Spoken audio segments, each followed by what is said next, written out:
Bismillahirrahmanirrahim. Assalamualaikum warahmatullahi wabarakatuh. Bismillahirrahmanirrahim. Alhamdulillahirabbil alamin. Wa bihi nasta'in wa sholatu wassalamu ala asrafil anbiya wal mursalin wa ala alihi wa sahbihi ajma'in, amma ba'du. Allahumma sholli ala sayyidina Muhammad wa ala ali sayyidina Muhammad. Alhamdulillah, puji syukur kita panjatkan kehadirat Allah Subhanahu wa taala yang telah memberikan kita limpahan nikmat karunia, terutama nikmat yang paling besar, yaitu nikmat iman dan nikmat Islam. Itulah kenapa nikmat ini perlu untuk disampaikan. Jadi kalau ada kenikmatan itu sunnahnya adalah untuk menyampaikan. Nah, sementara kenikmatan yang paling besar adalah nikmat iman dan nikmat Islam. Kalau di dalam surat Ad-Duha ayat terakhir apa Mas Subri? Wa amma bi ni'mati rabbika fa haddits. Wa amma bi ni'mati rabbika fa haddits, ya. Fahadis, maka sampaikan. Maka terhadap nikmat Tuhanmu, fahadis, sampaikan. Jadi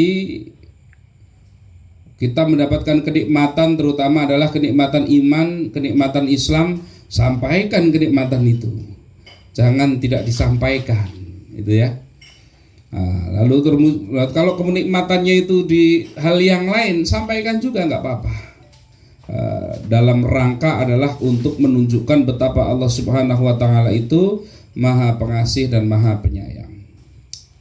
Alhamdulillah, sholawat dan salam senantiasa tercurah bagi junjungan kita Nabi Agung Muhammad sallallahu alaihi wasallam, yang semoga kelak ketika kita di yaumil mizan, beliau menantikan kita untuk memberikan syafaat kepada kita. Karena pastilah ketika kita itu ditimbang amalnya, kalau hari ini kita mau jujur, ditimbang amal baik kemudian amal buruknya, maka yakin di sini itu nggak ada yang pede kalau dengan amalnya bisa masuk surga. Nah, maka bagaimana masuk surga itu adalah dengan rahmat Allah Subhanahu wa taala. Salah satu rahmatnya Allah adalah dengan mendapatkan syafaat dari Rasulullah Sallallahu Alaihi Wasallam. Insyaallah, amin Allahumma amin. Malam hari ini kita kembali untuk bertemu, berdiskusi, saling sharing, gitu ya. Tema pada malam hari ini adalah tanda-tanda seorang hamba dicintai oleh Allah Subhanahu wa taala. Apakah kita itu termasuk termasuk golongan umat atau golongan hamba yang termasuk dicintai oleh Allah, atau jangan-jangan kebalikannya ini? Karena dikatakan di dalam satu hadis yang diriwayatkan oleh Imam Bukhari dan Imam Muslim, dikatakan bahwa ketika Allah Subhanahu wa taala itu mencintai seorang hamba, maka Allah akan memanggil malaikat Jibril. Dipanggil malaikat Jibril, dikatakan kepada malaikat Jibril, "Hai Jibril, sesungguhnya aku itu mencintai fulan bin fulan." Nah, maka seketika itu juga kita akan dicintai oleh semua yang ada di langit. Dan selanjutnya kita akan dicintai oleh yang ada di bumi. Demikian juga sebaliknya, ketika kita itu dibenci oleh Allah, maka Allah akan memanggil malaikat Jibril, "Hai Jibril, sesungguhnya aku itu benci dengan si fulan bin fulan itu." Maka seketika itu pula kita akan dibenci oleh penghuni langit, dan tentunya kita juga akan dibenci oleh penghuni bumi. Nah, maka tentu kita itu kepinginnya menjadi golongan itu yang dicintai Allah. Tapi seperti apa golongan yang dicintai oleh Allah itu? Ini di antara tanda-tanda seseorang itu dicintai oleh Allah, yang pertama tentu adalah dia itu diberikan kemudahan di dalam menjalankan perintah-perintah Allah. Ini salah satu tanda diberikan kemudahan, ya, diberikan kemudahan untuk menjalankan perintah Allah. Menjalankan ibadah rasanya ringan. Nah, jadi kita itu bisa menilai sendiri kira-kira kalau kita itu ibadah itu rasanya ringan apa rasanya berat. Karena para sahabat itu luar biasa. Mereka setiap waktu senantiasa menanti-nantikan waktu-waktu istimewa untuk beribadah. Contoh, waktu sholat. Waktu sholat itu luar biasa, ditunggu-tunggu oleh para sahabat itu. Jadi ketika baru selesai sholat berjamaah, itu mereka sudah nunggu-nunggu kapan lagi nih ya. Misalkan tak duhur itu sudah ditunggu-tunggu, asarnya kapan, kok lama banget ke asar-asar. Nah, kalau kita kan sebaliknya. Nah, perasaan barusan duhur ini malah sudah adzan asar. Karena kita nggak nunggu, jadinya rasanya cepat gitu kan. Karena menunggu itu akan terasa lama itu. Jadi kalau kira-kira kita itu tahu-tahu loh baru tadi asar kok tahu-tahu sudah adzan maghrib, berarti kita nggak pernah nunggu ini. Jadi diberikan keringanan oleh Allah untuk melakukan ibadah. Ibadah apapun itu diberikan keringanan, rasanya ringan, menjalankan itu terasa ringan. Ini yang pertama. Yang kedua, ciri atau tanda dari seseorang itu oleh Allah Subhanahu wa taala termasuk golongan orang yang dicintai. Itu apa? Diberikan kemudahan di dalam urusan-urusannya. Jadi bisa di dalam kemudahan di dalam urusan-urusannya. Karena apa? Ketika seseorang itu beristighfar, banyak beristighfar kepada Allah, maka dimudahkan urusannya. Ketika seseorang itu rajin di dalam, misalkan di dalam sholat duhanya, maka dilancarkan rezekinya. Misalkan seseorang itu rajin di dalam tahajudnya, maka dia ditinggikan derajatnya, baik di hadapan Allah maupun di hadapan manusia. Berarti dimudahkan urusannya. Apakah dihilangkan masalahnya? Ya tidak. Setiap orang pasti akan diberikan masalah. Cuman di dalam menyikapi masalahnya beda-beda, Pak. Ada orang itu kalau memang dia itu dekat dengan Allah, dia itu termasuk golongan orang yang taat kepada Allah, tentunya ketika diberikan permasalahan, hatinya tetap bisa merasakan ketenangan. Kalau enggak kan mesti merasa panik. Yang kedua, nanti biar kita panjang diskusinya ini. Kemudian yang ketiga, ya, tandanya lagi seseorang itu dicintai oleh Allah, Allah kasih kepada orang tersebut. Ini yang seringkali orang itu nggak nyangka, yaitu dia diberikan musibah peringatan. Musibah peringatan. Sebagai contoh misalkan begini, kita selama ini bermaksiat kepada Allah, kayaknya lancar-lancar saja, rezekinya lancar, urusannya lancar, semuanya lancar, padahal maksiat. Ini, padahal bermaksiat, Pak.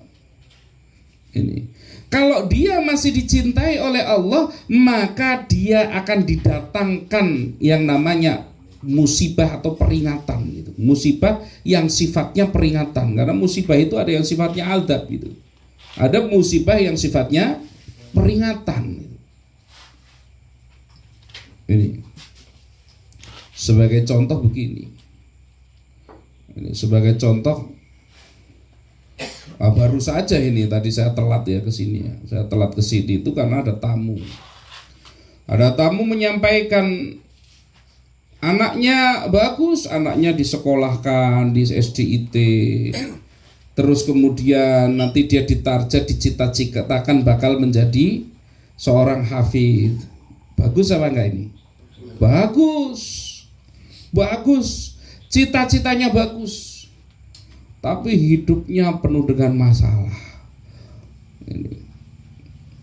Hidupnya penuh dengan masalah. Ini ada apa ini masalahnya ini ketika? Dan nggak pakai susah-susah sudah bisa ditebak. Langsung saya tanya, itu punya utang bank. Nah, ini. Karena ketika berhubungan dengan riba, itu ya, dengan riba itu adalah salah satu dosa besar, gitu ya. Riba itu dosanya besarnya luar biasa, sampai dikatakan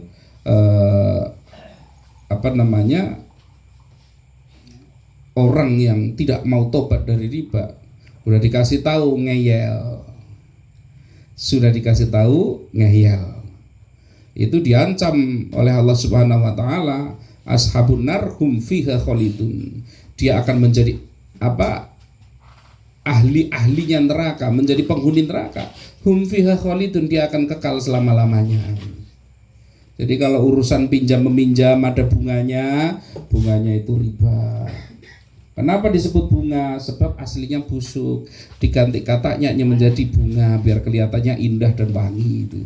Padahal sebenarnya busuk, diganti bunga. Ini pinjam, misalkan ada arisan gitu ya, ibu-ibu kadang-kadang arisan, ada pinjamannya, nanti ngasihnya seikhlasnya kok. Jasa yang seikhlasnya itu nanti uang dipakai bareng-bareng buat beli seragam. Ada apa tidak yang seperti itu? Ada yang tanya sama saya seperti itu. Tapi kan Ustadz, itu kan uangnya nanti kita pakai bareng-bareng lagi. Bagaimana hukumnya? Ya cuman bareng-bareng masuk neraka. Itu. Ada bank harian, ya. Bank harian atau bank titil gitu ya, karena tiap hari dititili terus itu. Atau bank ucek-ucek. Atau mungkin ada yang bilang bank keliling, disingkat bangke. Bank keliling disingkat bangke itu. Riba, Pak, di mana-mana riba, banyak riba itu kan. Lah kalau sudah riba merajalela seperti ini, dosanya luar biasa besar, maka tentu yang tadinya urusannya gampang, dagangannya lancar, semuanya lancar, tiba-tiba tapi dia masih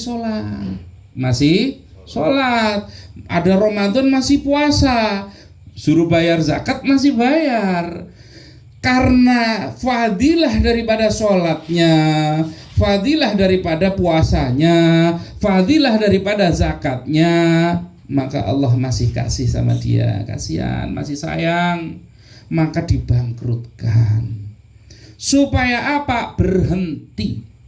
Makanya saya bilang begitu, ini Anda itu mendapatkan nikmat dari Allah. Saya bilang gitu. Kenapa? Karena kalau nggak dibangkrutkan nggak nyampe sini. Nggak nyampe sini kalau nggak dibangkrutkan oleh Allah. Itulah dibangkrutkan oleh Allah sehingga harus mencari jawaban kemana-mana sampai di tempat saya. Jadi ini musibah yang sifatnya peringatan, sehingga ketika dia mati dia sudah tobat. Ini makanya kalau kira-kira mainnya masih riba tapi kok masih sholat, dijamin bangkrut. Saya kasih tips pakai duit riba bisa sukses. Caranya tinggalkan syahadat, sholat, zakat, puasa. Insya Allah sukses. Mau? Caranya begitu. Jadi kalau ada yang mengatakan lu itu pakai riba itu sukses, ya itu lakukan itu. Insya Allah sukses itu. Tapi kalau masih sholat tidak mungkin. Lu itu masih kaya, cuman masih, tapi sebentar lagi hancur. Itu. Ini ya. Jadi ada kalanya musibah itu didatangkan, nangis kita itu ketika musibah itu datang, nangis ketika itu peringatan itu menimpa kita. tapi itu bentuk daripada kasih sayang Allah kepada kita. Suruh kembali. Kita cuma disuruh kembali sama Allah itu. Betapa banyaknya kita itu diberikan peringatan dengan cara yang halus itu nggak bisa, nggak sadar-sadar itu.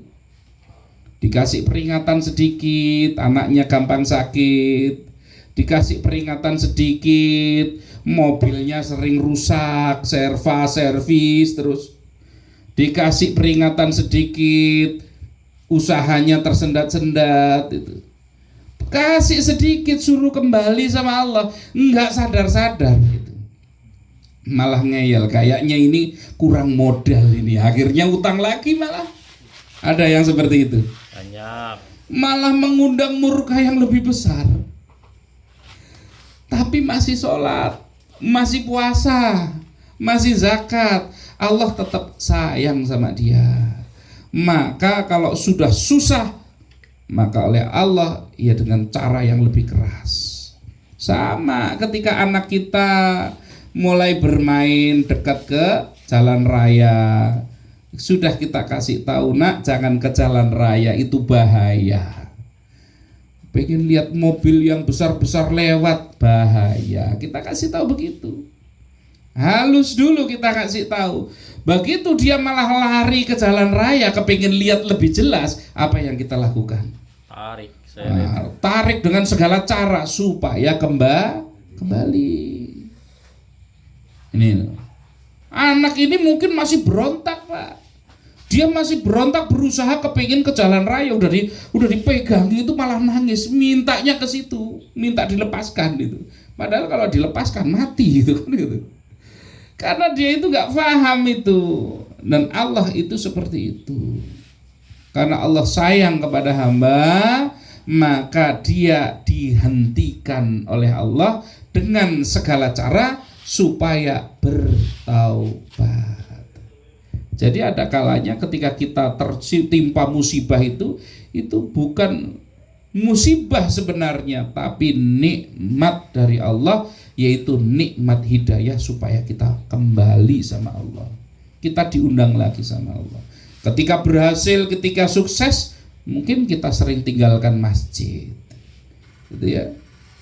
Nah, begitu mulai jatuh, omsetnya jatuh, penjualannya jatuh, baru ingat Allah itu, baru mulai ngamalkan zikir-zikir lagi, baru mulai ingat dengan duhanya lagi, baru mulai malam ingat wakingahan lagi, kan begitu toh? Giliran sukses lagi, lupa lagi, kan begitu. Ini ya. Jadi ada tanda-tanda di mana seseorang itu termasuk golongan orang yang dicintai oleh Allah. Yang pertama, dia dimudahkan di dalam beribadah kepada Allah, diringankan dirinya. Maka siapa yang dicintai oleh Allah, maka Allah berada bersama dengan pandangan matanya, Allah bersama dengan pendengarannya, Allah bersama dengan tangannya, Allah bersama dengan langkah kakinya. Maksudnya bagaimana? Apa yang kita pandang yang diridhoi Allah, apa yang kita dengar yang didengar itu yang diridhoi Allah, apa yang kita pegang itu yang dihalalkan oleh Allah, apa yang kita datangi dengan kaki kita adalah yang diridhoi oleh Allah. Ini kalau tanda orang dicintai Allah itu begitu. Ini insya Allah ini semua yang diringankan kakinya untuk hadir di majelis ini termasuk golongan orang yang mendapatkan kasih sayang dari Allah Subhanahu wa ta'ala. Karena berat datang ke majelis itu, apalagi istiqomah itu berat gitu ya. Kan enak-enak di rumah sekarang harusnya itu. Kok berangkat jauh-jauh ke sini gitu ya. Nah, ini menunjukkan kasih sayang Allah kepada kita.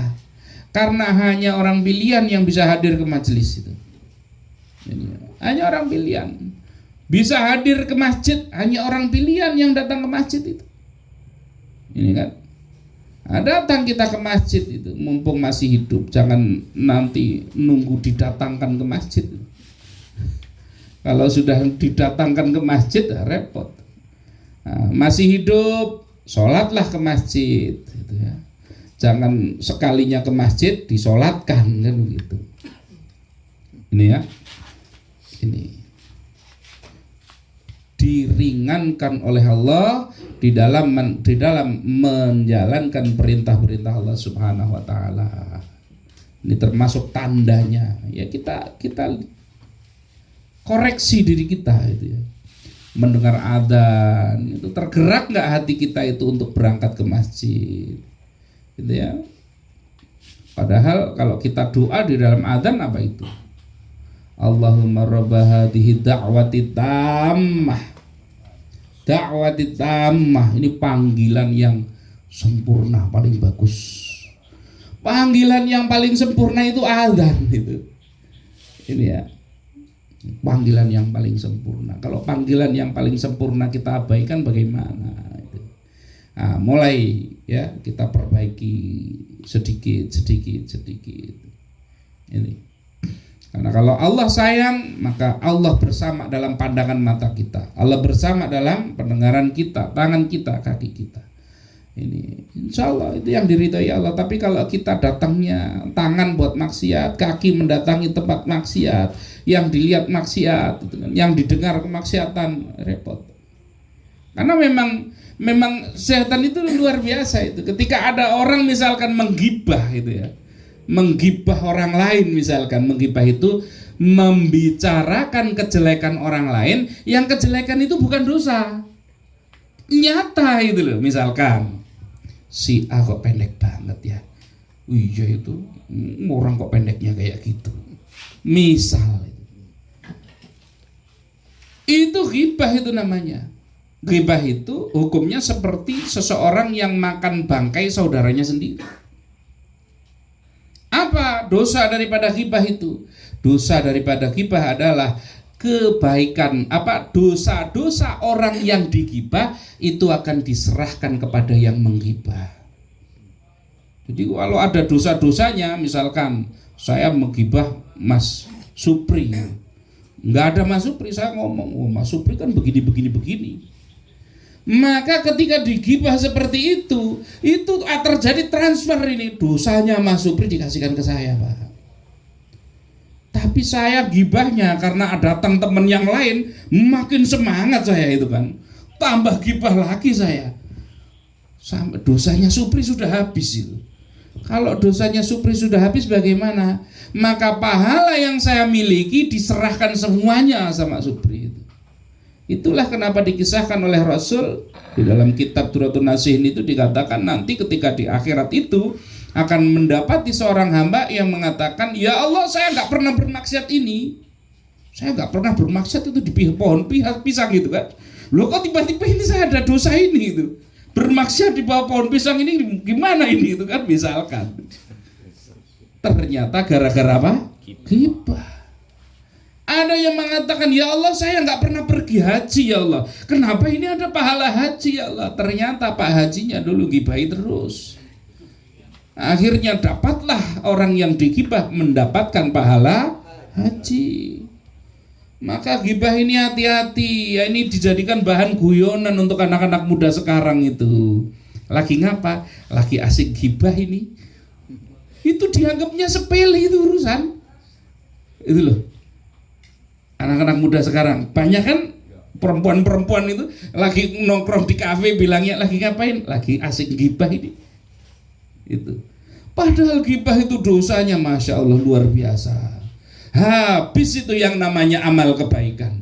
Numpuk itu yang namanya dosa-dosa. Itulah kenapa ketika Imam Syafi'i dilapori oleh muridnya, ya Imam, engkau dikatakan demikian. Oleh siapa? Oleh Fulan bin Fulan. Diomong jelek gitu. Maka langsung terburu-buru Imam Syafi'i masuk rumah, mengambil sesuatu, keluar menuju rumah orang tersebut, diketuk pintu.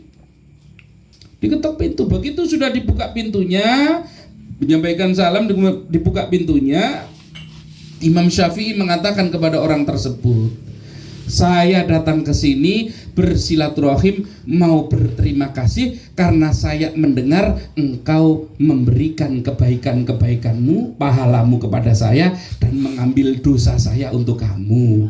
Saya tidak bisa membalas kebaikanmu kecuali ini sekarung kurma buat kamu. Coba bayangkan, Imam Syafi'i digibah, diomong jelek, enggak marah, malah orangnya dikasih hadiah sekarung kurma. Karena apa? Karena ketika saya beribadah belum tentu diterima oleh Allah. Betul apa tidak? Ketika saya bertobat belum tentu dosanya itu diampuni oleh Allah. Tapi kalau saya digibah, maka sudah pasti pahala dapat, maka sudah pasti dosanya berkurang. Makanya Imam Syafi'i ngasih hadiah ini, saya mendengar kebaikanmu kalau kamu sudah memberikan pahalamu kepada saya dan mengambil dosa saya untuk kamu. Wah, pusing gak yang terima itu? Ini. Jadi hal-hal yang sepele begini kelihatannya sepele, hati-hati ya. Jangan disepelekan ini urusan yang seperti ini. Karena akan senikmat pendengaran kita itu, ketika seseorang itu tidak dicintai oleh Allah, mendengar kemaksiatan itu asik gitu. Ada orang gibah, wah ikut-ikutan nimbrung. Yang satu ketika kasih tahu, kamu jangan gibah, ikut-ikutan gibah. Saya nggak gibah, saya cuma dengerin aja. Bagaimana hukum orang yang mendengarkan orang bergibah? Hukumnya sama, sebab tidak akan ada yang menggibah kalau nggak ada yang mendengar. Waduh, kalau terlanjur mendengar bagaimana caranya supaya tidak mendapatkan dosa tersebut? Maka caranya adalah dengan membaca a'udzubillahi minasyaitonirrajim, kemudian tinggalkan. Ini caranya begitu kalau udah terlanjur itu. Udah terlanjur tapi 2 jam ya niat itu. Udah puas itu berarti. Informasinya menarik. Itu ya. Maka ketika kita dicintai oleh Allah, ketika telinga kita mendengar sesuatu yang jelek, kita nolak itu, nggak suka. Misal kadang-kadang kita itu mendengar orang itu datang kepada kita, kemudian dia menceritakan kejelekan teman yang lain. Ada nggak yang seperti itu? Saya selalu menyampaikan, ketika seseorang datang kepada engkau dan dia menceritakan kejelekan orang lain kepada kamu, maka jangan pernah percaya kepada orang itu. Karena ketika dia tidak sedang bersama kamu, dia sedang membicarakan kejelekanmu. Itu udah prinsip itu. Jadi kalau ada orang suka membicarakan kejelekan orang lain, jangan malah didengarkan, malah ditambah-tambahi itu. Jangan malah dijadikan tempat curhat itu. Karena apa? Karena dia bakal bongkar kejelekanmu di depan orang lain itu. Ini. Maka kalau ada orang menjelek-jelekan orang lain, ada ulama didatangi oleh seseorang, disampaikan, "Ya Imam, engkau dikatakan demikian-demikian oleh si ini," misalkan. Atau si ini dia bercerita kejelekan seseorang, misalkan gini, Mas Supri itu ketemu orang alim ini, misalkan ketemu orang alim ini, saya ketemu orang alim, saya menceritakan begini, Mas Supri itu kan orangnya modelnya begini-begini, saya menyampaikan kejelekannya itu. Apa yang dikatakan oleh imam tersebut? Yang dimarahi habis-habisan malah saya. Itu. Yang dimarahi itu saya. Jadi kalau ada orang menceritakan kepada orang lain, hentikan dia dari berbicara menjelekkan orang lain itu. Ini. Jangan kamu menjadikan saya membenci teman saya itu. Itu maksudnya. Jadi kenapa? Karena setiap orang itu kalau dikorek kekurangannya, kejelekannya, ada apa tidak? Ada. Maka kalau ada orang menceritakan kejelekan temannya, hentikan, diam, kamu jangan berbicara seperti itu. Nah, jangan membuat saya membenci teman saya. Lebih baik saya putus dengan kamu ini daripada dengan dia. Itu. Jadi nggak boleh. Ini ya, nggak boleh. Yang namanya kalau ada orang misalkan, jangan malah kita dengarkan. Jadi begitu ternyata Mas Supri, misalkan begitu. Jangan. Hentikan itu. Gitu ya. Paham ya? Ini. Kalau kita disayang Allah, pasti Allah bersama pendengaran kita, sehingga yang kita dengarkan itu adalah sesuatu yang baik. Majelis ilmu senang, dengar zikir senang, dengar sholawat senang, ini ya, dengar orang baca Quran murotal senang. Saking senang damainya sampai tidur. Gitu ya. Ini ketika Allah bersama mencintai seseorang, Allah bersama pandangan matanya. Dia akan bersama pandangan matanya, maka yang dilihat itu adalah yang baik-baik. Walaupun sekarang itu ngindari dosa susah. Baru keluar rumah sudah ada lewat maksiat itu kan. Enggak apa-apa katanya sebelum berkedip. Tapi 10 menit. Ini niat itu namanya itu kan. Tahan ya, Mas. Itu ya. Jadi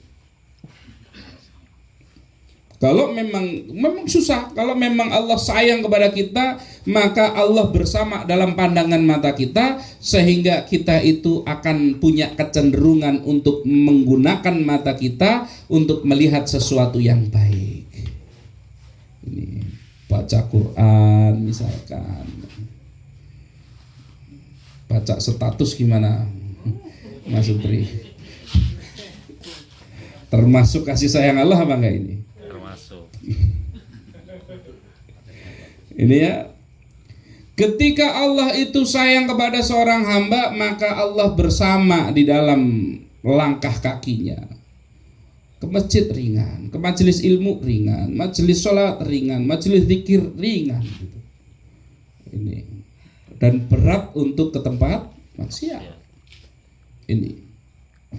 Itu ya, itu tanda-tanda bagaimana ketika kita itu dicintai oleh Allah.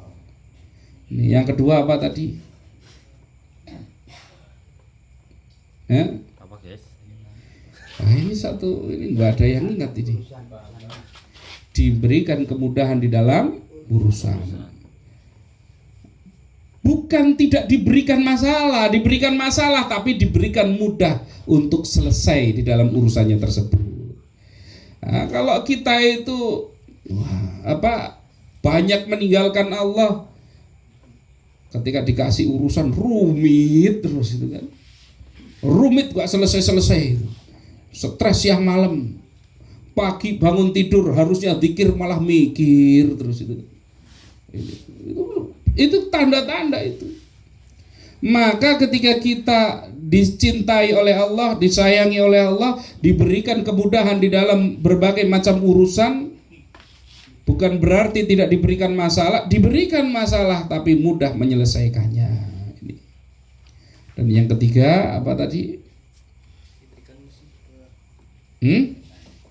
Diberikan musibah peringatan, di mana musibah peringatan ini seringkali menyakitkan. Kenapa menyakitkan? Karena kita sudah terlalu lama ngeyelnya. Ini, jadi kalau nggak ngeyel ya sebenarnya nggak nyampe seperti itu. Tapi kalau kita itu sudah ngeyelnya luar biasa, maka seringkali Allah itu menghentikan kita dari kesesatan itu dengan cara yang kasar, yang kaku, yang keras itu ya. Sehingga kita akan merasakan penderitaan yang luar biasa. Ini itu seperti itu. Termasuk juga sebenarnya ketika Allah itu sayang kepada seorang hamba adalah dia juga banyak memberikan ujian. Nah, kalau tadi musibah itu, peringatan itu terjadi karena kita maksiat. Musibah terjadi karena maksiat. Lah bedanya dengan ujian. Ujian itu terjadi karena seseorang itu justru dia itu beriman kepada Allah, dia bertakwa kepada Allah itu. Ini bedanya di situ ya. Maka yang namanya ujian, semakin alim seseorang itu, semakin dia itu soleh, maka ujiannya semakin berat. Itulah kenapa Nabi dan Rasul mendapatkan ujian yang paling berat. Nah, di antara Nabi Rasul ini ada yang ujiannya terberat. Nah, ini ya, kalau disingkat itu NIMIM itu. Nuh, siapa? Ibrahim, M, Musa, I, Isa, M, Muhammad.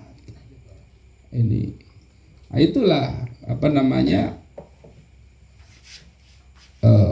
yang ujiannya terberat. Bagaimana Rasul itu diberikan ujian luar biasa. Belum menjadi nabi, masih menjadi anak kecil, sudah ditinggal wafat oleh ayahnya. Di dalam perjalanan jauh mengunjungi keluarga dari ayahnya. Ketika kembali di perjalanan yang jauh ratusan kilo, ibunya meninggal, sementara hanya ditemani oleh satu orang pembantunya perempuan. Maka Rasulullah ketika itu masih kecil itu, dengan tangan kecilnya dia itu harus gali sendiri lubang untuk mengubur ibunya. Berat apa enggak cobaannya? Luar biasa berat.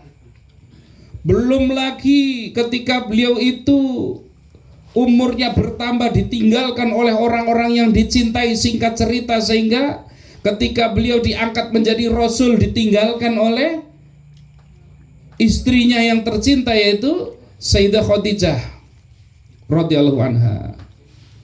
Belum lagi ditinggalkan oleh anak-anaknya, banyak anaknya yang meninggal dunia. Ada Ibrahim, ada Abul Qasim, gitu ya. Semua anak laki-lakinya meninggal. Anak perempuannya juga meninggal. Ini anak-anak perempuannya juga meninggal. Hanya tersisa yaitu Fatimah Zahra. Bagaimana hidup keluarganya, di sekitarnya banyak yang meninggal. Hidupnya ditekan oleh masyarakatnya, ditentang luar biasa, dianiaya, diboikot, diusir, dihina, difitnah. Berat apa enggak ini? Beratnya luar biasa ini. Jadi beratnya luar biasa. Jadi kalau ada yang berpikir enak ya kalau jadi nabi, pasti masuk surga, kenapa enggak saya yang jadi nabi? Pertanyaannya, siap enggak diuji seperti itu? Beratnya itu diuji luar biasa. Ini luar biasa. Maka ujian terberat adalah dirasakan oleh para nabi. Ini. Kemudian oleh para ulama. Paling berat ini. Oleh ulama-ulama yang istiqomah ini berat. Mereka contoh saja, misalkan ada dari Imam Abu Hanifah, ada dari Imam Malik, Imam Syafi'i, Imam Ahmad bin Hambal. Banyak dari mereka itu yang difitnah luar biasa. Ada yang sampai di penjara, ada yang dicambuki. Hari ini kita hormat luar biasa, di zamannya masuk penjara. Coba kalau kita di zaman mereka, kira-kira kita itu ikut pemerintahnya, khalifah pada waktu itu, atau ikut imam?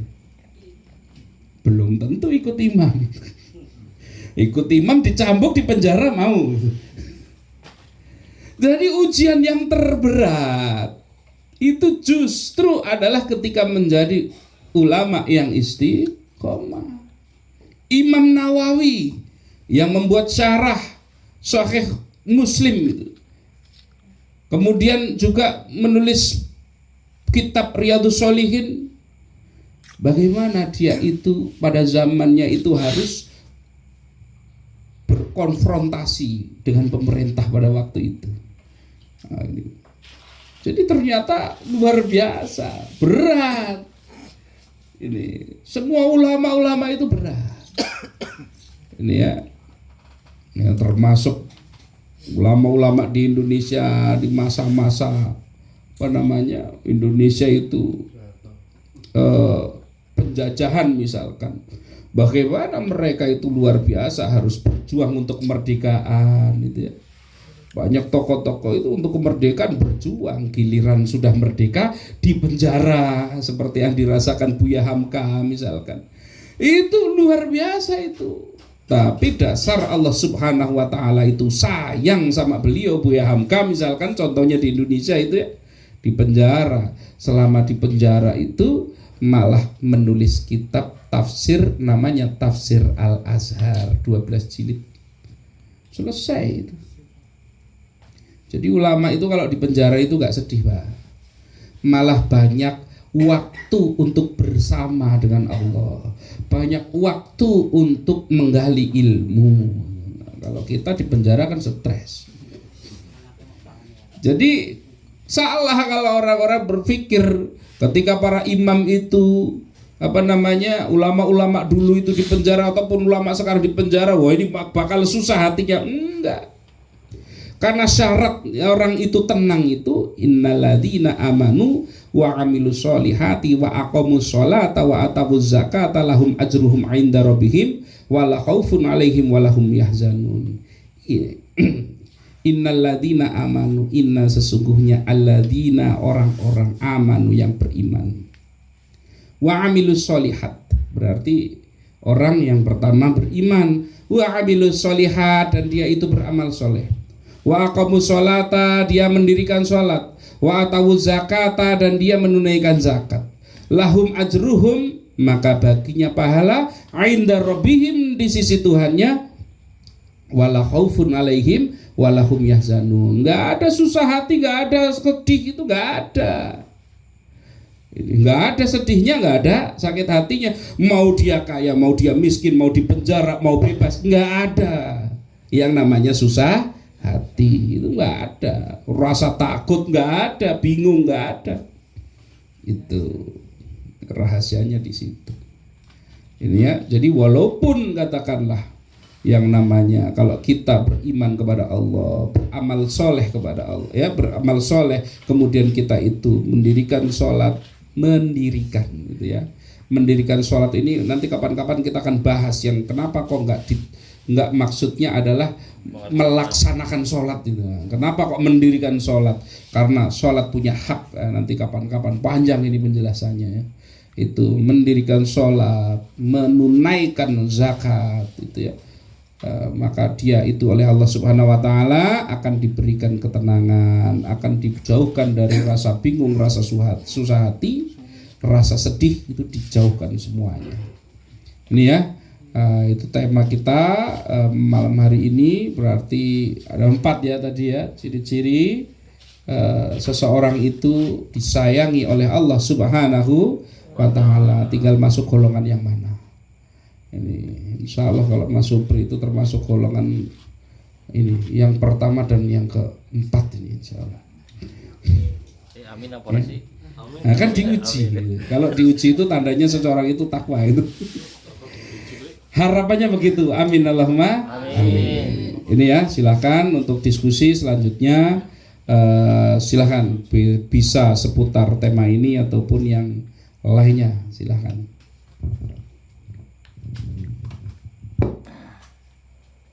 Silakan. Oke, monggo. Tadi kan diterangkan bahwa orang yang hibah itu dikasih dosa orang yang menghibah. Apa dosanya semuanya apa? Sebagian Pak itu Pak? Ya. Ketika bergibah, ketika bergibah, maka seseorang itu akan diberikan pahala dari akan diberikan pahalanya dia kepada orang yang digibah, dan dosa orang yang digibah itu adalah diberikan kepada orang yang menggibah, kecuali adalah dosa besar. Kalau dosa besar tidak bisa dipindahkan itu.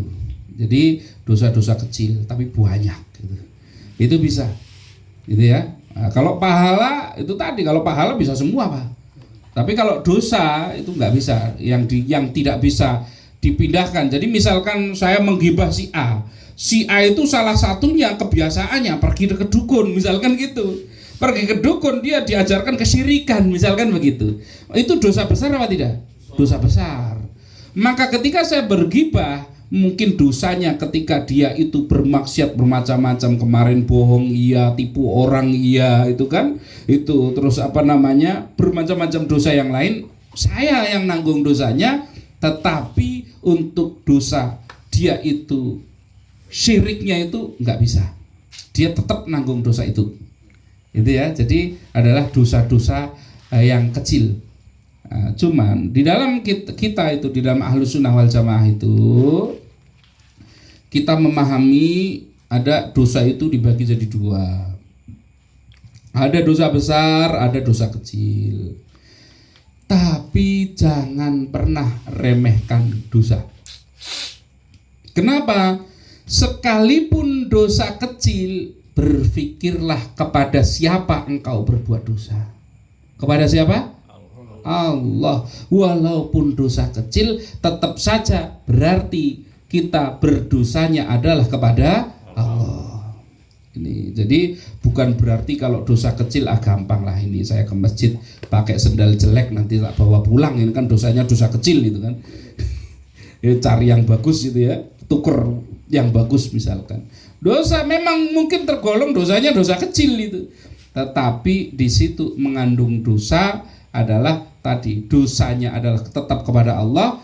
Dan hati-hati kalau dosanya ya, kalau sengaja menganggap Allah ini cuma dosa kecil, maka dosanya menjadi dua.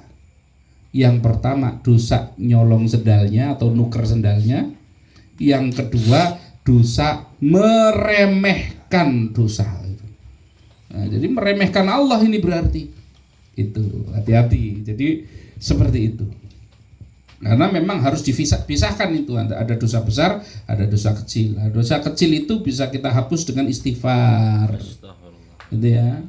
Dosa kecil itu bisa kita hapus dengan istighfar. Ini, tapi kalau dosa besar itu harus kita itu dengan taubatan nasuha. Ini ya, kalau terkait dengan orang lain, maka kita harus juga minta maaf kepada orang yang kita salah. Nggak bisa kalau tidak minta maaf dulu. Misalkan cuma datang ke rumahnya, saya minta maaf ya, saya pokoknya salah apapun maafkan, nggak bisa. Sebutkan salahnya apa, harus ngaku. Itu dulu yang mitnah itu saya, itu harus berani tanggung jawab terhadap masalah yang dibuat gitu loh. Kan kadang-kadang kita merasa saya sih dosanya sama si A udah selesai. Kenapa? Nah, itu waktu lebaran saya udah salaman, itu menghapus dosa kecil. Dosa yang besar, dosa yang terkait secara langsung, secara yang efeknya besar, itu harus kita itu ngomong dosanya apa. Makanya kalau nggak berani ngaku ya jangan bikin itu ya. Ini. Oke, silakan. Ada lagi? Nggih, monggo. Kalau kita misalkan ya beramal, sholat, puasa, ya zakat, semua itulah, itu tidak bisa untuk masuk surga itulah. Ya. Itu biar kita bisa masuk surga, caranya gimana? Terus kedua, misalnya kita punya duit, terus kita ditabung di bank, tapi bunganya nggak diambil itu, atau diambil tapi dikasihkan orang-orang yang bagian miskin gitu. Ya. Gimana? Ya. Yang pertama, memang ada dikatakan di dalam hadis bahwa seseorang itu tidak akan masuk, di dalam ayat Quran itu juga ada ya, seseorang itu tidak akan dapat masuk surga kecuali karena rahmatnya Allah. Jadi seseorang itu masuk surga itu bukan semata-mata itu karena amalnya, karena sholatnya, puasanya, karena hajinya dan lain sebagainya. Tapi apa? Oh, berarti nggak perlu beramal soleh ya. Nah, maksudnya begini, maksudnya kita di dalam berbuat suatu kebaikan, kita udah tahu manja abil hasanati falahu asyru amsalihha. Siapa yang berbuat satu kebaikan dibalas 10. Kalau kejahatan, kejelekan, dosa, sayiat dibalas 1. Coba kalau rahmatnya Allah dihapus, kebaikan 1 diberikan oleh Allah pahala 1, kejelekan 1 dibalas 1. Tanpa rahmatnya Allah, yakin nggak kita itu akan kebaikannya lebih banyak daripada kejelekannya? Uang dilipatkan 10 saja kita ternyata dosanya lebih banyak. 1, itu ya. Rahmat Allah ini dengan diberikan lipat ganda dari amalan yang kita lakukan, ini sudah rahmatnya Allah yang pertama. Maka kalau enggak ada rahmat ini dilipatkan 700, dilipatkan 100, dilipatkan Ramadan, dilipatkan 1000, yang amalan sunnah dianggap wajib pahalanya, ya toh? Rahmatnya Allah ini rahmatnya Allah 1. Yang kedua, lah tapi kan saya sedekah karena kemampuan saya sendiri. Lu kamu itu bekerja itu butuh yang namanya kesehatan misalkan. Itu yang ngasih kesehatan itu rahmat apa bukan? Rahmat itu apa sih? Rahmat itu pemberian Allah yang baik, itu rahmat. Allah ngasih kesehatan, coba kalau dicabut kesehatannya bisa kerja enggak? Kemudian kalau dicabut kesehatannya enggak bisa kerja, bisa sedekah apa enggak? Enggak bisa. Ini dicabut itu yang namanya nikmat mata, dicabut namanya nikmat pendengaran, dicabut yang namanya nikmat berjalan, dicabut semua yang rahmat dari Allah itu, masih bisa beramal soleh. Ini loh maksudnya. Jadi seseorang itu bisa beramal soleh karena dia mendapatkan rahmat. Jadi sejatinya seseorang itu masuk surga karena rahmat. Maksudnya begitu. Bukan berarti wah kalau orang masuk surga karena rahmat ya berarti saya nggak usah ngapa-ngapain. Bentuk rahmat Allah itu ya terserah Allah itu. Ada orang hidupnya maksiat terus. Di akhir hayatnya mau meninggal kok dikasih rahmat sama Allah, dia itu kok baca syahadat asyhadu alla ilaha illallah. Atau baca kalimat thayyibah itu ya, kalimat yang baik itu misalkan la ilaha illallah misalkan begitu. Di akhir hayatnya bisa begitu, padahal seumur hidup selalu membuat dosa besar. Ini mendapatkan rahmat dari Allah seperti itu boleh, terserah Allah itu. Ini maka kita itu harus senantiasa berdoa kepada Allah agar mendapatkan rahmatnya Allah. Ini rahmat itu bermacam-macam, bisa kesehatan kita, akal kita yang mampu berpikir itu kan. Nggak bisa kita itu tanpa rahmatnya Allah, kita itu nggak bisa beramal soleh apapun, itu nggak bisa. Sedikit pun itu nggak bisa kita beramal soleh tanpa rahmatnya dari Allah. Jadi sebenarnya yang menyebabkan seseorang itu mendapatkan masuk surga ya karena rahmat. Coba Allah kasih kemudahan, orang yang senantiasa membaca sholawat maka nanti dia bisa mendapatkan syafaat. Lu syafaat ini lu rahmatnya Allah, sehingga menjadikan kita itu bisa selamat gitu. Ini. Kemudian ketika seseorang itu berbuat dosa yang dosanya banyak banget, maka ketika kita dimasukkan ke dalam neraka, setiap hari dicek sama malaikat, jangan-jangan sudah selesai dosanya, jangan-jangan masih ada imannya walaupun cuma sebutir debu. Allah masih nyari, Pak.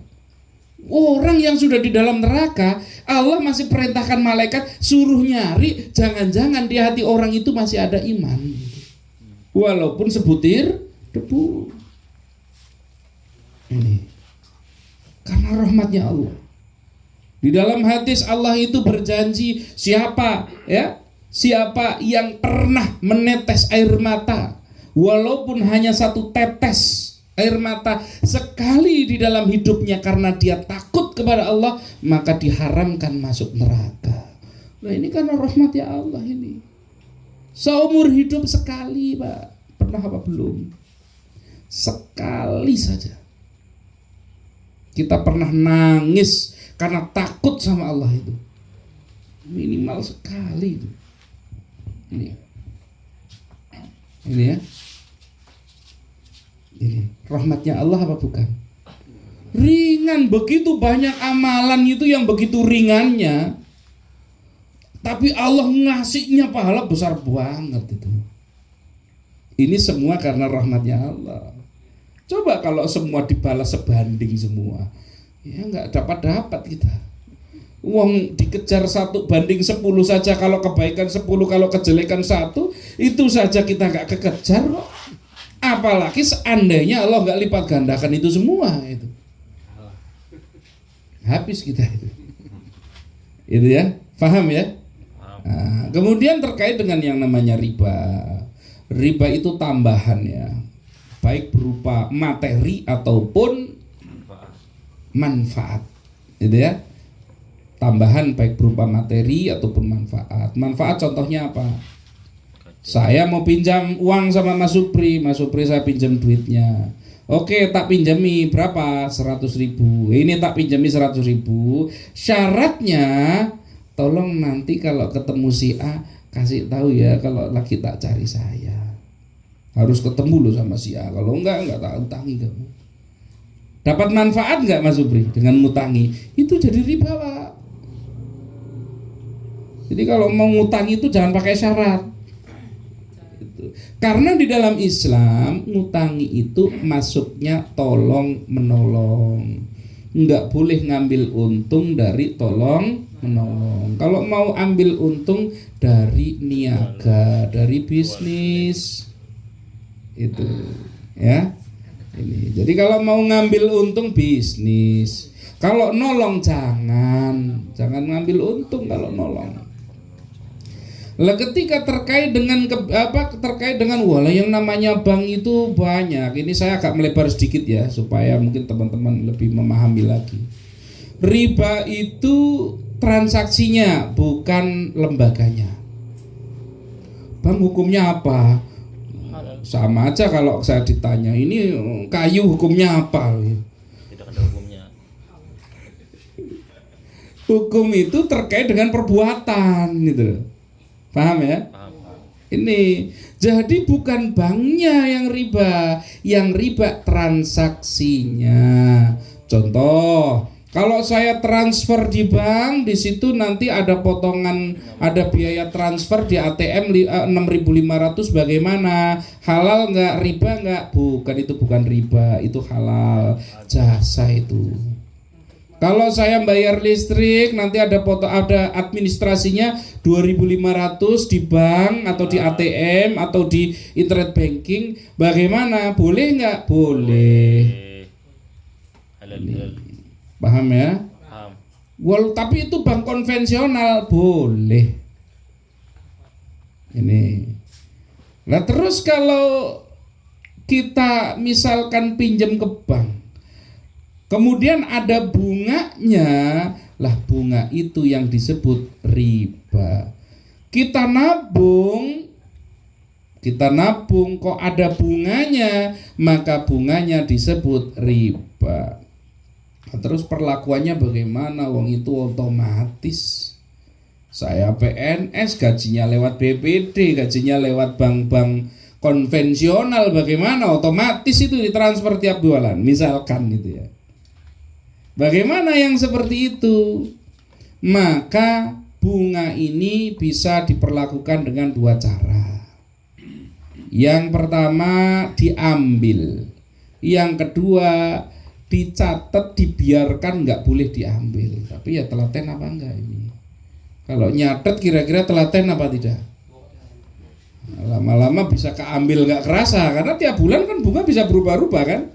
Iya. Itu. Cilik. Kalau kira-kira membiarkan itu nanti malah bisa keambil nggak sengaja, ternyata kita makan riba, maka lebih baik diambil. Misalkan, wah bunganya 32.000, Ya sudah, berarti tak bulatin aja lah ini 50. 50-nya tidak boleh dipakai untuk kepentingan pribadi. Harus untuk kemaslahatan umum. Dikasihkan ke anak yatim gimana? Jangan. Itu harta haram. Dikasihkan pun nggak ada pahalanya. Jadi hanya kita kembalikan ke kemaslahatan umum. Misalkan Pak RT, ini saya belikan semen 1 buat ngecor jalan, jalannya buat lewat banyak orang. Dikasihkan, masukinlah kotak di masjid 50.000. Ini niati bunganya tadi 33 tambah infak sendiri. Yang 33.000 nggak ada pahalanya itu. Wong itu duit haram kok. Allah itu hanya menerima yang baik-baik gitu. Nah, maka yang diterima amal kita itu ya tadi yang berapa tadi berarti 12.000. ya 17.000 ya. Ya, segitulah ya Itu yang diterima. Itu ya, paham ya? Jadi caranya begitu. Jadi apa hukum bank dan hukum bank syariah? Ya nggak ada hukumnya, itu lembaga kok. Nah, yang dihukumi transaksinya. Jelas ya? Ini supaya nggak sembarangan kita ngasih hukum gitu loh. Itu nggak sembarangan. Ada transaksi di bank konvensional yang boleh, ada yang nggak boleh. Kalau kita gambarkan itu seperti ini apa namanya, swalayan. Swalan itu ya jualan, ada yang makanan yang boleh dimakan, ada mungkin jual babi, daging babi, ada yang mungkin jual bir mungkin ya, minuman keras, tapi ada jual juga air putih. Tergantung kita beli yang mana itu ya, tergantung belinya. Kalau kita belinya yang haram ya tentu kita terkena keharaman tersebut, gitu ya. Nah, ada lagi pertanyaan? Nah, ini lama gak kelihatan ini, mau tanya apa ini? Iya silahkan. Assalamualaikum warahmatullahi wabarakatuh. Waalaikumsalam warahmatullahi Yang wabarakatuh. saya tanyakan gini Ustaz, di tempat saya kan ada arisan. Arisan ya. Nah, arisan itu kan harusnya dapatnya kan utuh ya, misalkan 5 juta ya dapatnya 5 juta ya. Iya. Nah, ketika ada seorang yang dapat itu kok harus ada potongannya gitu loh. Iya. Misalkan iurannya itu 200 kali ya. Ya. Itu nanti ketika dapat ya fotonya 200 dan itu keputusan nggak ada pemufakatan, tahu-taunya dipotong gitu. Ya. Itu hukumnya gimana? Arisan kemudian kalau dapat dipotong, baik dengan kemufakatan atau ketidakmufakatan, hukumnya riba. Itu riba. Tapi kan butuh administrasi. Iya. Maka kalau butuh administrasi, ini arisannya 200.000. Nanti kalau dapat 5 juta, ya penuh 5 juta. Semua peserta membayar biaya administrasi, misalkan tiap bulan karena harus ada yang narik dan lain sebagainya, maka disepakati tiap bulan semua peserta bayar administrasi 5.000, bukan cuma yang dapat. Semua. Paham? Boleh kalau seperti itu boleh. Nah, karena untuk gaji mungkin yang ngitung, yang nyatet, yang nagih, kan mungkin ada yang belum bayar nanti ditagihkan itu ya. Itu pisahkan. Jadi itu adalah biaya administrasi. Arisannya ya tetap dapatnya penuh, nggak boleh ada potongan. Makanya banyak arisan-arisan itu prakteknya itu nggak benar, termasuk misalkan ada sistem arisan motor. Itu banyak banget itu. Nanti yang pertama nanti dilelang gitu kan. Dilelang, yang pertama nanti dapatnya mahal, yang terakhir untung. Nah, itu arisan itu sudah jelas riba itu. Itu riba total itu. Gitu ya. Ya itu. Jadi sampaikan supaya lakukan kalau memang mau administrasi, semuanya ada administrasinya. Tapi itu yang nanggung bandarnya atau Kalau administrasi semua peserta arisan. itu yang nanggung dosanya kan berarti bandarnya kan bukan Apanya? konsumennya. Nah, kalau semuanya sudah tahu bahwa itu yang terjadi seperti itu, semuanya ikut. Semuanya ikut itu. Tapi kan tadinya karena mohon maaf karena saya waktu itu nggak dikasih tahu Mm-mm. nanti ada potongan sekian Iya. ada soalnya tahu-tahu kadang langsung dipotong udah sih gitu Mm-mm. dan udah terlanjur ikut Mm-mm. tuh. Ingat Ya itu, kalau harus penuh, kalau mau bikin biaya administrasi sendiri, dan administrasi itu ditanggung oleh semua, bukan cuma yang dapat. Kalau biaya administrasi hanya ditanggung sama yang dapat, riba juga.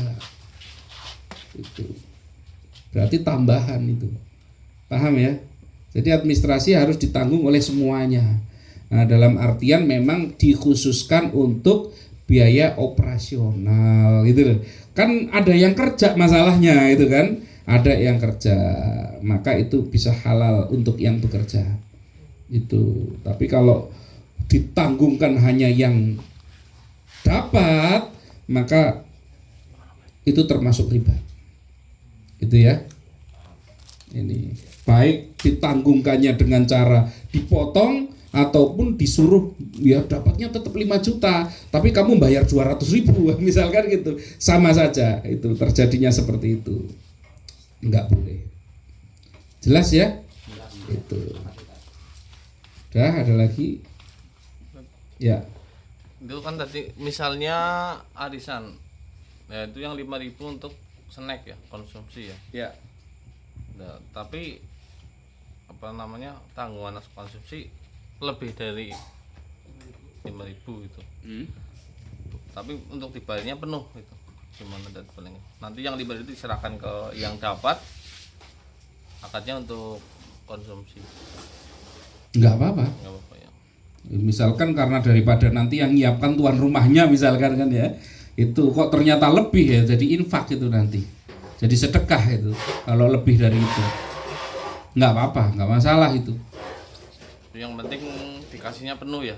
Kasih penuh itu ya, dan yang nanggung bareng-bareng itu. Jelas ya? Itu. Ada lagi silahkan. Karena memang banyak banget itu arisan. Sekarang masih tren nggak sih arisan motor itu? Masih banyak ya? masih ada Nah, itu arisan-arisan motor itu, wah itu luar biasa. Itu jelas riba. Yang lelang-lelang gitu loh. Iya, iya. Kan nanti melelang dulu, yang lelangnya paling tinggi nanti dapat. Itu kalau dikalkulasi kan kalau yang lelang awal itu pasti rugi gitu kan. Nah, nanti yang lelang terakhir itu untung gitu. Nah, itu jelas itu yang namanya riba itu. Itu enggak cuma dosa riba itu. Ya riba, ya gharar, ya maisir itu. Komplit. Nah, komplit itu. Oke, silahkan. Misalkan ini Pak, misalkan kita ngambil motor yang misalkan 3 tahun harganya banyak 25 juta lah. Ya. Tapi kalau cash paling sekitar 18, 19 itu kan berarti untungnya banyak banget. Ya. Nah itu termasuk riba apa enggak? Ya.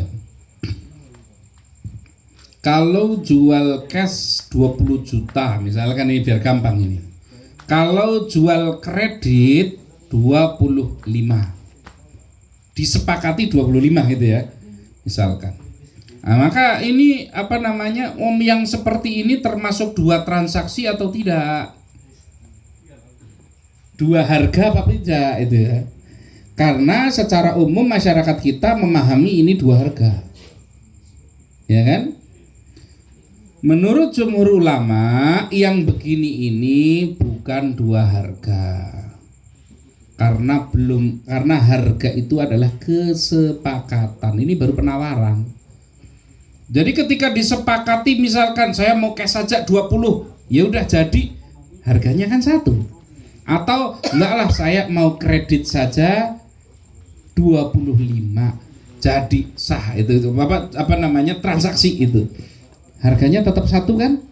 Tetap 1. Maka yang seperti ini sebenarnya penawarannya boleh nggak? Boleh. Kalau yang begini ini boleh, jual beli seperti ini boleh. Terkait dengan keuntungan, keuntungannya banyak. Tidak ada ketentuan di dalam Islam itu yang namanya keuntungan itu nggak boleh lebih dari sekian persen. Misalkan ada nggak boleh lebih dari 10% dari ini, itu tidak ada. Yang terpenting adalah adanya saling ridho rela gitu ya. Itu ini ya, sekarang susah gimana kalau misalkan saya itu tukang gambar rumah, modalnya kertasnya harganya 10.000 sama pulpennya 10.000, 20.000, terus apa ya, saya ambil untungnya 10%, berarti saya jual 22.000. Boleh nggak saya jual ini desain ini 10 juta, boleh nggak? Boleh. Atau saya beli kertas, saya beli cat air, kemudian saya coret jadi lukisan, saya jual 10 juta, boleh nggak? Boleh. Padahal modalnya 10.000. Boleh. Boleh. Makanya itu tidak ada ketentuan di dalam Islam itu adalah prosentase ngambil untung berapa. Ya tinggal kalau nggak mau ya nggak usah beli gitu saja. Artinya ada kesepakatan itu di situ, rela sama relanya, itu ya. Ya. Tapi menurut Imam Nasai, yang saya tahu hanya beliau saja yang berpendapat ini 2 harga. Tapi secara jumhur, secara umum menyatakan ini bukan 2 harga, karena harga adalah kesepakatan antara penjual dengan pembeli. Kan baru ditawari, belum membeli gitu loh. Paham nggak maksudnya? Paham. Nah, cara berpikirnya begitu. Tapi menurut Imam Nasai ini 2 harga. Kalau menurut yang lain semuanya ini tidak atau bukan 2 harga. Nah, mau ambil yang mana ya silahkan gitu. Nah, itu seperti itu. Jadi secara umum misalkan Imam Syafi'i, Imam Hambali, Maliki, Hanafi itu ini bukan 2 harga. Itu ya. Itu. Terus apa lagi? Jadi terkait yang terkait sedikit ya, terkait yang terjadi dimaksud 2 harga itu di zaman dulu itu begini, riba zaman dulu itu begini. Bayar harganya berapa motornya? 20 juta. Cash ya, oke. Apa 20 juta bukan cash, 20 juta. Dikredit selama 6 bulan. Oke, sepakat. Tapi kalau nanti kamu telat harganya jadi 25. Oke, sepakat. Berarti kalau tepat 6 bulan harganya 20, kalau meleset jadi 25. Ini berapa harga? 2 kesepakatannya. Ini yang diharamkan secara jumhur ulama. Yang dimaksud dengan 2 harga. Nah, biasanya kalau mohon maaf, biasanya kalau kiai-kiai kampung biasanya ngira 2 harga itu adalah ini udah 2 harga itu nawarinya itu. Bukan, itu secara umum tapi ya. Tapi masih ada dasar kok dari Imam Nasai untuk menyebut itu 2 harga. Itu kalau saya cenderung kepada jumhur, di mana menyatakan 2 harga yang menjadi kebiasaan karena melihat zaman jahiliyah dulu. Itu kesepakatan begitu, riba zaman dulu itu begitu. Riba zaman dulu, utang itu kalau tepat waktu bayarnya nggak ada tambahan. Tambahan itu kalau telat gitu.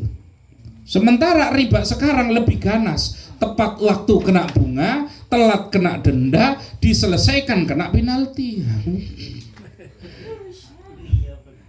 Nggak dibayar, disita gitu. Jadi riba zaman jahiliyah masih lebih ringan daripada riba zaman sekarang. Gitu ya. Kalau dulu cuman kalau telat, Pak.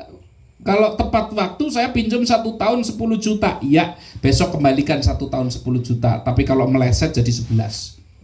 Itu. Jadi kalau tepat waktu 10, Pak, nggak lebih itu. Ini sekaligus dalil bagi yang masih pakai kartu kredit. Ini. Kalau pakai kartu kredit sekarang kan ada kartu kreditnya bunganya 0% kok. Iya kalau nggak meleset. Kalau meleset kena bunga itu. Kalau nggak meleset nggak kena bunga. Karena ada kartu kreditnya sekarang. Ada yang bilang, tapi saya bayar ketika saya pakai kartu kredit 10 juta, saya balikinya 10 juta. Iya kalau tepat waktu tapi kan. Kalau meleset kena. Oh itu sama dengan riba zaman jahiliyah. Ya, maka harus paham betul. Itulah kenapa saya sering menyampaikan tentang fikih muamalah, sebab fikih muamalah ini itu banyak yang kurang paham gitu ya. Karena memang kurang didetailkan. Waktu ngaji di pondok itu pun biasanya kurang detail dengan kondisi zaman sekarang gitu ya.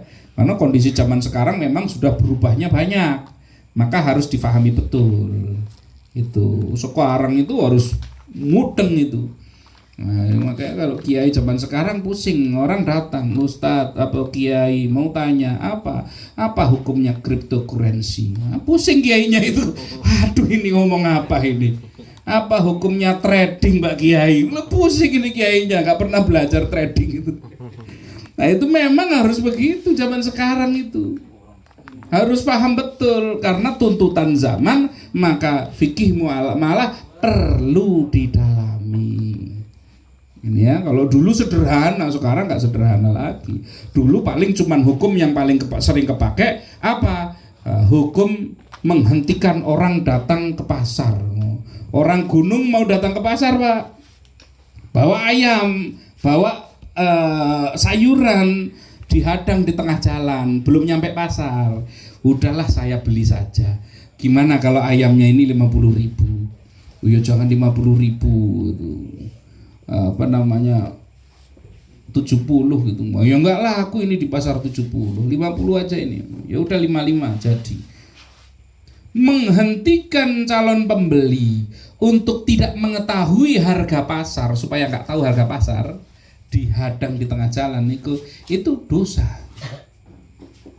Nah, itu zaman dulu kan begitu kan, sering ya zaman dulu itu begitu. Itu nggak boleh, itu nggak boleh yang seperti itu. Jadi ngejar sumber apa, kalau ada itu di daerah sana itu langsung cari ke sumbernya, biar dia nggak tahu harga pasar, biar untung kita banyak gitu. Itu nggak boleh dalam Islam. Transaksinya sah mengandung dosa.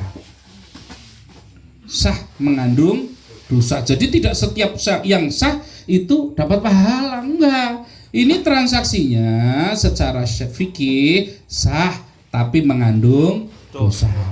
Karena sah itu kenapa? Ya karena mau sama mau sah itu. Yang ditransaksikan bukan barang yang najis. Itu bukan curian dan lain sebagainya, sah transaksinya. Tapi karena menghadangnya jadi berdosa. Jadi tidak setiap yang sah itu berpahala. Saya sholat duha, kira-kira rukun, syarat dan rukun semua clear, benar semua. Kira-kira Pak, sah apa tidak? Sah apa tidak? Sah. Berpahala apa tidak? Belum tentu. Ternyata saya sholat duha gara-gara Mas Supri datang ke rumah saya biar kelihatan alim. Mohon maaf, saya sholat duha dulu itu 20 rakaat, tunggu setengah jam. Enggak cuman terima 12 rakaat langsung 20. Sebentar ya, saya punya kebiasaan sholat duhanya 4 rakaat, tunggu dulu ya. Niatnya pamer saya. Syaratnya jadi, rukunnya oke, tapi niatnya nggak benar, maka sholatnya sah tapi berdosa. Hati-hati. Maka kita di dalam beribadah pastikan sah dan berpahala, diterima oleh Allah Subhanahu Wa Taala. Itu ya. Ini sudah ya. Oke, monggo silakan. Saya mau tanya Pak, kemarin saya kan ada masalah dikit. Jadi saya dipanggil oleh kepala sekolah MI karena anak saya sekolah di MI itu kelas 5 dan kelas 3. Terus saya dipanggil sama kepala sekolah, katanya jika anak saya itu bilang, Pak, om kita mau ke sekolahan, saya kon aku divaksin melalui nang apa? Kan memang anak saya nggak boleh dapat divaksin oleh sekolahan karena saya kan udah mengaji tergugat dari apa itu. Ya. Tapi saya mau katakan itu, nanti takutnya saya dikatakan radikal apa saya dilapori. Saya bingung Pak itu Pak. Ya. Gimana Pak ya Pak? Ya. Jadi itu saya sama itu. Anak saya itu kelas berapa itu? 4 sama kelas kelas 4 sama 6 gitu ya. Kelas saya lupa itu kelas berapa itu. Anak saya itu sama itu. Dan saya punya sekolah Pak. Saya punya sekolah. Saya punya sekolah, semua sekolah diwajibkan mengadakan program vaksin.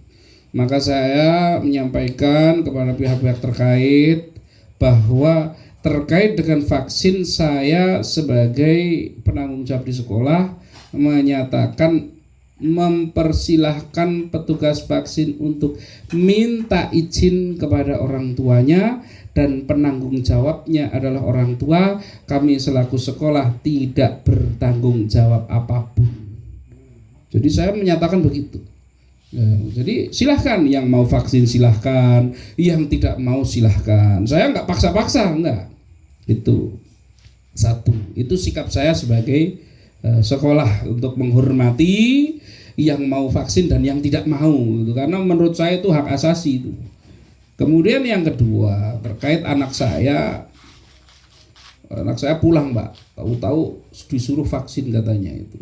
Suruh balik ke rumah, disuruh ambil kakak, disuruh vaksin.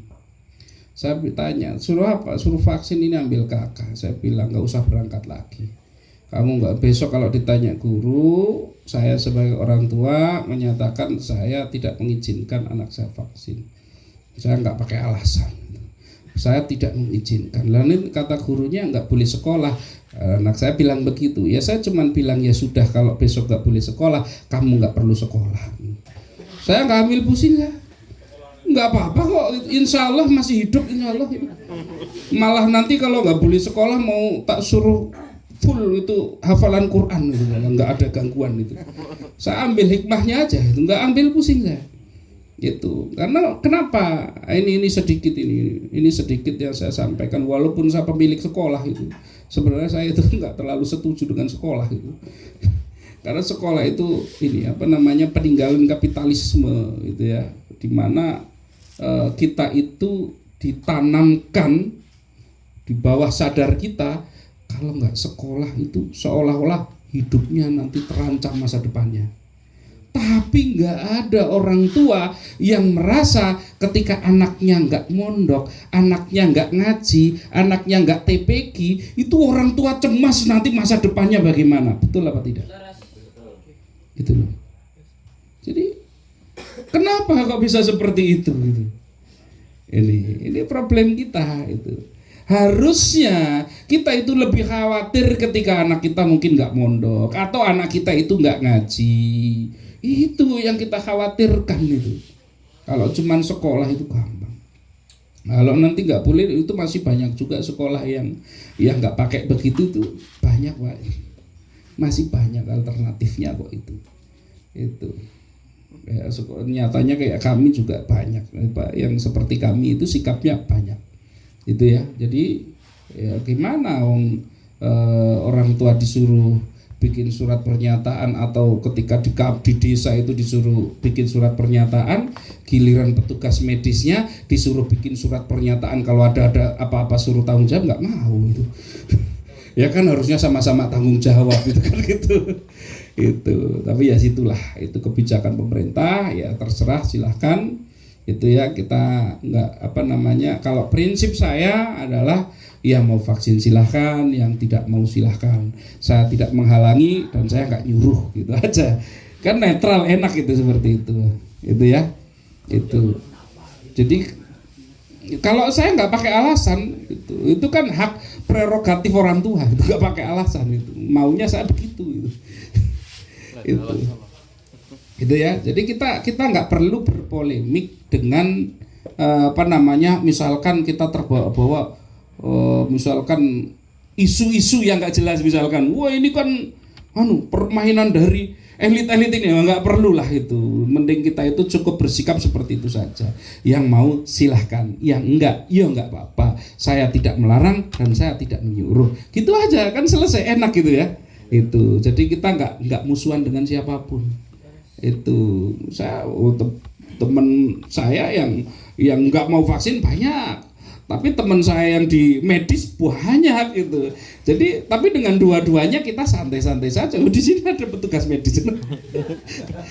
Itu santai aja kita, nggak ada problem. Kenapa? Karena kita punya sikap seperti itu. punya sikap yang mau silahkan, yang nggak silahkan.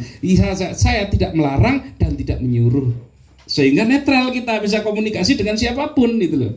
Jadi saya nggak langsung wah hati-hati ini konspirasi barat ini, malah kena hukum nanti masalah itu ya, itu jelas nggih. Nah, insya Allah seperti itu. Jadi semoga diskusi kita, sharing kita malam hari ini ada manfaatnya untuk kita semua, khususnya adalah supaya kita menjadi golongan umat, menjadi golongan makhluk yang dicintai oleh Allah Subhanahu wa taala dan mencintai Allah Subhanahu wa taala. Wabillahi taufiq wal hidayah. Assalamualaikum warahmatullahi wabarakatuh. Saya kembalikan ke Mas Supri.